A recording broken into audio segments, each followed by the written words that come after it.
Yep, I think that's what I'm going to do today. Thanks for tuning in and welcome back to The Box. Today I'm going to skip working on the broken stuff and instead I'm going to work on the interior of the truck to see if we can make this side look a little more like this side. Now if you're new here, this is our 2013 Mitsubishi Fuso FG and I'm trying to turn it into an overland camper. Now that I think I've got the engine issue diagnosed, while I'm waiting for parts, I'm going to get back to building the interior. The last thing that I was working on in here was the drawer and the slides for the Nature's Head. That is now operational.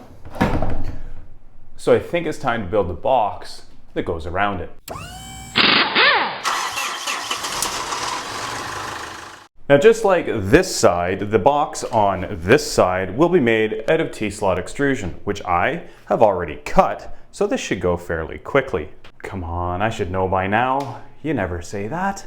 But that said, I have spent a whole bunch of time printing extra brackets, printing extra nut slugs. So hopefully I can get this done before I melt because it's pretty warm and there's zero airflow in here.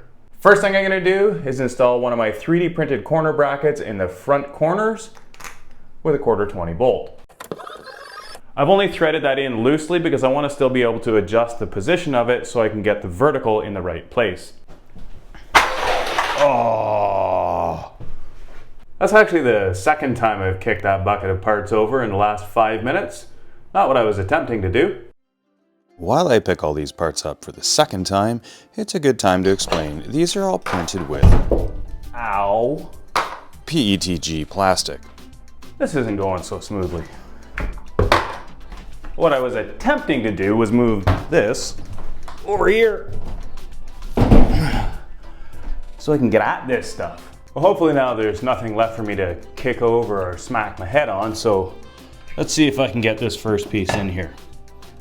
I've already installed the nut slugs in this piece, so it's critical that I get it in the right way around so I have something for the 1/4 bolts going through the corner brackets to thread into. Woo! Once the first piece is in, we have a good reference point. And then we can build everything out from there. Now for the rear corner, I can repeat everything I just did, Except for the part where I spilled everything and smacked my head on the T-slot. I love being able to just print more of what I need. If you want more information on what I use to print, take a look in the video description.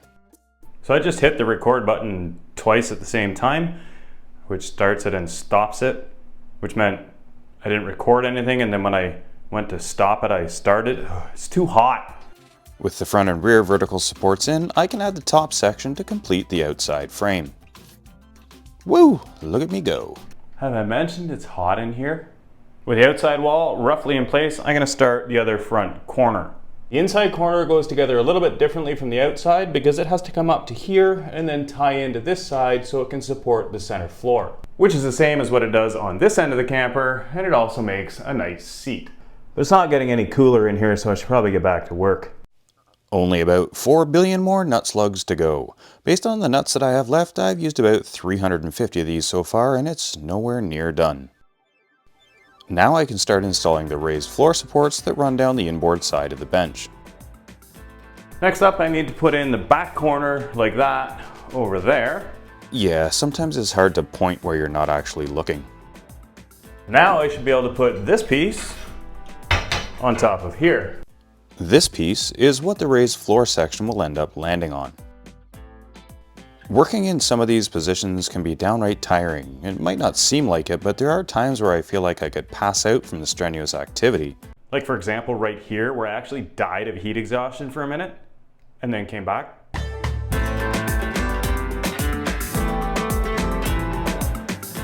Okay, that's enough. Time to go inside and cool off. Yeah. New day, new plan. Shorts and a fan. This fan makes a really annoying high-pitched squeal. I don't know if you can hear that, but it makes air move. Now that I've got this piece in, I can put the front cross piece in, and then I can reinforce the two lower corners on this side. The front cross piece to start with is pretty simple. It just slots in to the plastic bracket I have on this side, and then slides in to that. So that's roughly in place. We'll have a couple brackets that hold it as well, But to start with, the benches are now held the right distance apart, and I've got the starting for the floor. Again, if you're interested in what I use to 3D print these parts, check the video description for more info and links. You may have noticed that right here, I have a little bit of an offset, and that's because I want this piece here to push directly into the back of this, as well as this. And that means I'm going to need to print a custom bracket to tie this into the vertical piece. Yeah, custom bracket, like all my other brackets. Oh yeah. Still too hot in here.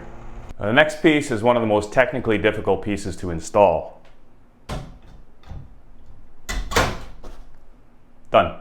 With the last vertical in, I can now place the top forward crossbar with yet more nut slugs and corner brackets. Before I put the top inside piece on, I'm actually going to slip in the piece that goes across the back at the bottom, just because it'll be much easier to get it in there now than it will be after I have that piece in. That rear cross piece is just in there temporarily. I need to put sealant and glue behind it, as well as in the diagonal corners before I finish that piece. But now that it's in, I can put the upper piece in. Although these frame sections may seem somewhat lightweight, once they're completed there will be one more secret ingredient added to the mix that will significantly increase the strength of the whole structure.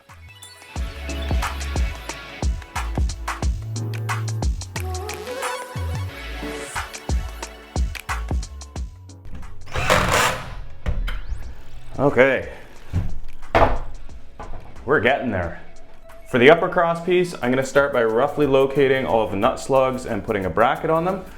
I'm not looking to get them exact because I need to do some measuring to make sure I get this in the right place, and I need to fit in this piece, and the same on the other side before I lock them in.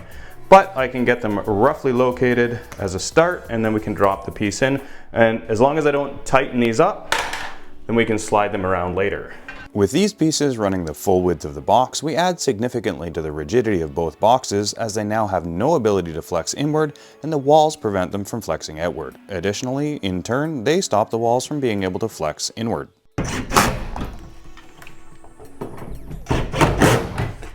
And that piece is now secure, which makes the benches secure in here.